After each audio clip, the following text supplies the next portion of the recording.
Bismillahirrahmanirrahim. Assalamualaikum warahmatullahi wabarakatuh. Perkenalkan, nama saya Nani Hayati. Saya bertugas sebagai guru geografi di SMA Negeri 1 Astana Japura, Kabupaten Cirebon.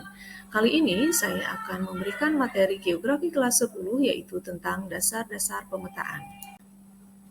Yang akan kita pelajari di bab 1 ini yaitu yang pertama adalah pengertian peta, kemudian yang kedua yaitu pemahaman dan fungsi peta, yang ketiga sistem koordinat dan proyeksi peta, yang keempat macam-macam peta, dan yang kelima unsur-unsur dalam peta. Untuk lebih jelasnya, mari kita simak materi berikut. Peta dan kartografi. Definisi peta itu sendiri adalah gambaran permukaan bumi dalam skala tertentu dan digambarkan di atas bidang datar melalui sistem proyeksi, atau ketampakan-ketampakan yang ada di permukaan bumi digambarkan pada sebuah bidang datar, yaitu kertas, dan diskalakan atau diperkecil. Sedangkan kartografi adalah suatu seni, ilmu, dan teknik pembuatan peta yang akan melibatkan pekerjaan geodesi, fotogrametri, dan reproduksi peta. Sedangkan orang yang ahli dalam perpetaan disebut sebagai kartograf. Selanjutnya adalah fungsi peta. Peta memiliki banyak sekali fungsi. Yang pertama yaitu dengan peta maka kita bisa melihat atau bisa mengetahui arah dan jarak di bumi. Ini dilihat dari skala yang ada pada peta. Kemudian yang kedua, dengan peta maka kita bisa mengetahui lokasi suatu tempat. Yang ketiga, dengan peta kita bisa mengetahui ketinggian suatu tempat, karena biasanya pada peta itu khususnya untuk peta-peta topografi dilengkapi dengan garis kontur sehingga kita bisa mengetahui ketinggian suatu tempat di permukaan bumi. Kemudian yang keempat yaitu luas dan bentuk wilayah. Kita bisa mengetahui luas dan bentuk wilayah karena di dalam peta terdapat skala peta. Dan yang kelima yaitu mengetahui perubahan sifat alami dan non-alami permukaan bumi. Yang berikutnya adalah sistem koordinat.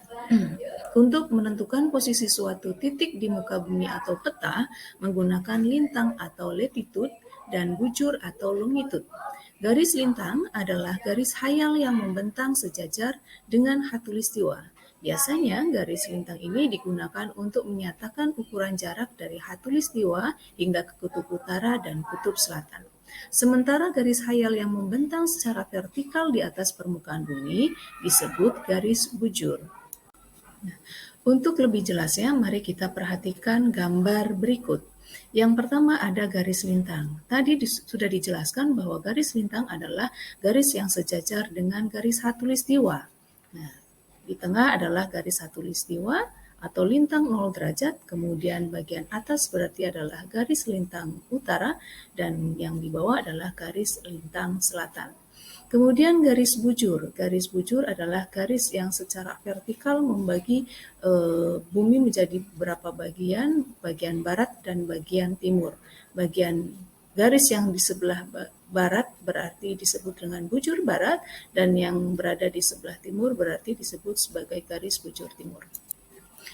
Berikutnya yaitu sistem proyeksi. Proyeksi peta adalah cara memindahkan sistem paralel atau garis lintang dan meridian atau garis bujur berbentuk bola atau globe ke bidang datar atau peta. Nah, hasil pemindahan dari globe ke bidang datar inilah yang biasa kita sebut dengan peta.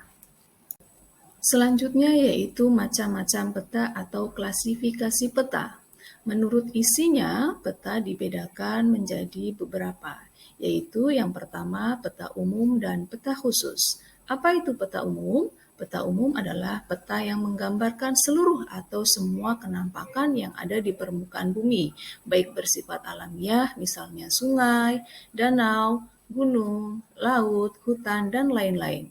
Peta umum dibagi lagi menjadi dua, yaitu peta topografi dan peta korografi. Dua peta ini sama-sama menjelaskan atau menggambarkan semua kenampakan-kenampakan yang ada di permukaan bumi, hanya saja yang membedakan adalah skalanya. Kemudian yang kedua, yaitu peta khusus. Peta khusus disebut pula sebagai peta tematik, yaitu Peta yang menggambarkan atau menyajikan satu kenampakan tertentu atau spesifik di permukaan bumi. Contoh dari peta tematik atau peta khusus ini adalah peta iklim, peta geologi, peta penggunaan lahan, peta persebaran penduduk, peta persebaran flora fauna, peta persebaran barang tambang, dan yang lain-lain. Klasifikasi yang berikutnya yaitu peta menurut skalanya. Menurut skalanya, peta dibagi menjadi 5. Yang pertama ada peta kadaster. Peta kadaster adalah peta dengan skala 1:100 sampai dengan 1:5000. Contoh dari peta kadaster adalah peta yang terdapat pada sertifikat-sertifikat tanah atau peta hak milik tanah. Yang kedua, peta skala besar adalah peta dengan skala antara 1:5000 sampai dengan 1:250.000. Contohnya adalah peta topografi.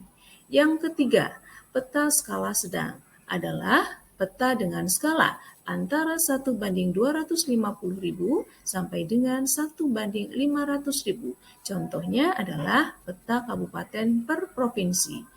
Kemudian yang keempat, peta skala kecil adalah peta dengan skala antara 1:500.000 sampai dengan 1:1 juta. Contohnya adalah peta provinsi yang ada di Indonesia. Dan yang terakhir yaitu peta geografi adalah peta dengan skala yang lebih kecil dari 1:1 juta. Contohnya adalah peta Indonesia dan peta dunia. Yang terakhir adalah unsur-unsur peta. Dalam peta itu terdapat beberapa komponen-komponen atau unsur-unsur peta. Yang pertama ada judul, kemudian yang kedua ada orientasi atau arah mata angin, yang ketiga adalah tanggal pembuatan peta, yang berikutnya adalah penulis atau pembuat peta, kemudian ada legenda atau keterangan-keterangan simbol yang ada pada peta, skala atau perbandingan jarak di peta dengan jarak di lapangan, sumber pembuatan peta, lettering atau sistem penulisan peta, garis tepi, garis astronomis yang mencakup garis bucur dan garis lintang, serta inset.